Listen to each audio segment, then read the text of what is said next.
Menindaklanjuti keberadaan 3 patung di atas Pura Pasar Agung, Ketua PHDI Kecamatan Selat Iwayan Sudane terus berupaya mencari informasi mengenai siapa yang memasang patung tersebut.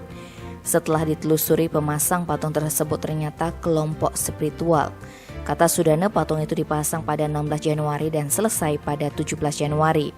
Namun Sudane sangat menyayangkan perbuatan tersebut karena sesuai dengan aturan tidak boleh memasang apapun di atas Pura Pasar Agung. Pihak pemasang patung mengakui kesalahannya karena tidak minta izin kepada pihak terkait. Menyikapi hal tersebut, pada 30 Januari diadakan rapat yang akan dihadiri perwakilan kelompok spiritual tersebut. Namun Sudane tidak mau menyebut nama kelompok spiritual tersebut. Sudane hanya menyebut kelompok yang memasang patung tersebut juga mempertanyakan keamanan saat rapat diselenggarakan. Tim Bali Express melaporkan.